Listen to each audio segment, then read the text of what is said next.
we're going to talk about Sonic Triple Trouble, and I assume the Triple Trouble is A, it's a Game Gear game, B, it's a sequel to another Game Gear game, and C, there are future Game Gear sequels to Game Gear games that we have to play. So I think they almost got halfway to making a fully fledged Sonic game with this one. Okay. I feel like they really made noticeable improvements to the formula that they set up in Sonic Chaos. This feels like the Sonic 2 to Sonic Chaos's Sonic 1. Beautiful. So articulate. Well said. I'm just going to linger on that for about 30 minutes. There is a snowboard in this game. It's pretty awesome. There's a snowboard in Sonic 3, because snowboarding is cool, right? This one's better. Yeah, it's a power-up, and you get to go left and right. Yeah. It's not just a little tiny scripted sequence. Yeah. This game's okay. This game's fine. Yeah. I don't know. You've got similar power-ups to Chaos. It's pretty clear that they were probably working with the same framework as they were with Sonic Chaos with this one. But they did a lot more with it. The first zone, you get a legitimate Emerald zone, and the color palette is surprisingly decent. Yeah, it still amazes me that this is like a handheld game that people were playing 23 years ago or whatever. It's kind of crazy now to think about Sonic Chaos knowing they could make this game on the hardware. Because Sonic Chaos was like nothing. Yeah, it was. But this game has like most, if not all, of the features of like a main entry in the series. I even think like the bonus stages and stuff are done better than what they were doing in the main series. Yeah, they really kicked her into high gear. This was probably the smaller portable Game Gear Sonic team. This was probably their magnum opus. Yes. You go to the second zone, and this zone is ugly. Is this the mechanical? Yes, it's like brown and it's gross. Yeah. And it looks disgusting. It's got the minecarts though. It does. And that's fun. It has the minecarts. And then you've got the scene where you're on the train. Yeah, that's cool. Yeah, that's what I was thinking too. This is an incredibly cool concept for a Sonic game that we haven't seen in the past, where you've got this set piece that's like speed oriented. But not where you're like it's not like you speeding, it's just like speedy things are happening. Yeah. Which is okay. It would have been like super awesome if you had to like catch up to the train or whatever. Yeah. But you've got this train going and it's super fast and it's so Sonic, but then you just fight the same enemy is like in your path it goes like on 10 too times. long. And it's then kind of like you kill the train and then it's like, okay. Yeah. But I feel like that train thing in particular, if that idea would have been utilized in a mainline Sonic game, I think it would have been incredible. Yeah. This game is not hurting for good ideas at all. I think it's just kind of a product of its hardware, and they couldn't make good on everything, but the ideas are really good. Like I like the forest level a lot. It's kind of definitely slower paced, but it's got a cool vibe to it, and you're just kind of bouncing around these obstacles. And yeah, like in Sonic 2, there was a stage with like the grass and the water and the Eggman arrows, and I feel like it was like Aztec ruins or something. Oh, sure.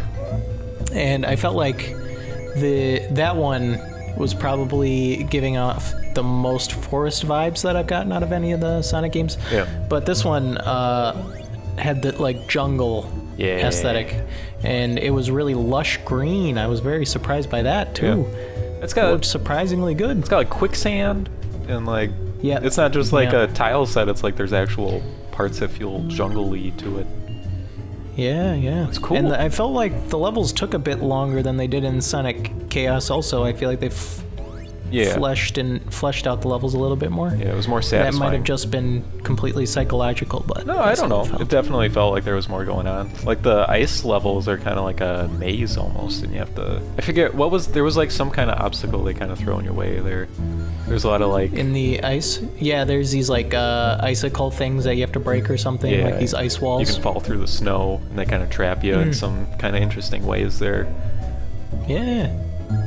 And a snowboard. I think this game does a really decent job at variety and switching things up with the tiny amount that they're allowed to on this tiny Game Gear cartridge, right. Where the Atomic Destroy level is largely like solving these movement-based tube puzzles. Yeah, and it feels less like trial and error-y than I feel like the series has been in the past, where you can kind of work it out in your head without having to just be like, I went up and then I died because you're not supposed to go up, type of thing. Yeah. It was satisfying in a way I don't feel like the other Sonic games have been. Yeah. That's all about I had to say. Yeah. I mean, this is not a fantastic game, really. I wouldn't say. No. It was fun. It was enjoyable in a way that Sonic Chaos wasn't. Yeah. Like, I just don't want to give it too much credit, but at the same time I want to recognize that it's really impressive for the time and the hardware and where the series was at.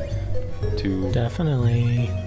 And I would say more than I feel like any side game we've played so far, I would recommend this to someone who maybe hasn't played any of the non-mainline stuff. I would absolutely recommend this over Spinball. Or Drift. Or Drift, yeah. Or Chaos. Or Chaos. I guess that's most of Mean them. Bean Machine? Yeah. Yeah? So, Sonic Triple Trouble's fate is in our hands. Yeah. I mean, we're not putting it at the bottom, I feel like, right? No. It's better than Drift. I feel like this belongs better than those. Where would your ceiling be on this? My ceiling would be above Sonic the Hedgehog 1. Wow. That's fair. That's fair. Oh, ceiling. The absolute maximum would be above Metroid Prime. That's, I think, crazy, but yeah, we could talk about it. Okay.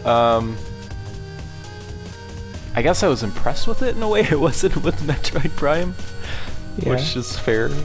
It's fair. Yeah, that's probably why I'm putting a lot of weight on what they did and how much they improved based on the hardware they were dealing with. That's fair. But I feel like if you were just to take this list at face value, I think that would be kind of odd to put it that high. Absolutely. I think I'm feeling somewhere around Vanquish. Yeah, I would say my comfort range would be like above Mean Bean Machine to below Fable 2. Below Fable 2. Oh. I mean, Fable 2 is like so much more of a game, and yeah, absolutely. Yeah, I think somewhere around Vanquish is where I feel best with this guy, but you would put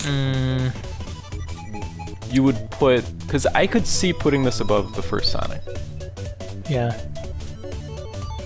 I feel like I had more fun playing this than I did playing the first Sonic. Yeah. Well, I haven't played the first Sonic in a while now, so it's kind of hard to say.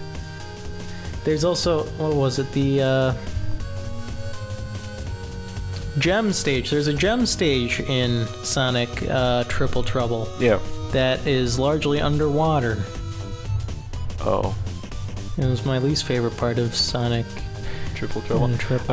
And there's an underwater boss fight with Knuckles that is interesting, I guess. It's just a normal boss fight, but since you're underwater, the game has to randomly give you bubbles. It does nothing with your underwater. I thought that was really cool too, where they give you switches for bubbles, and then it's like a power-up. Yeah. I thought that was a really good idea as far as how to handle, because then you're not just waiting for this bubble. Mm-hmm. That does happen sometimes, but... Yeah. Fixing Sonic's problems. Kinda. One Game Gear game at a time. Kinda. I feel like maybe we put this right above Sonic the Hedgehog. Wow. That's all it took, huh? Well... Stepping on buttons to get bubbles? I just think back to Sonic 1, and it was just all nostalgia, and it was so not what... It didn't have like any of the good stuff of the series at that point. Yeah. It was just kind of like a generic platformer. Yeah. I would put it... What you thinking? I'll put it... I'll Death Pact you and put it above Sonic if you want to do that. All right, we'll put it above Sonic 1. That It is feels better really than Sonic weird. 1. Ladies and gentlemen, it has Knuckles, it has snowboarding. Yeah.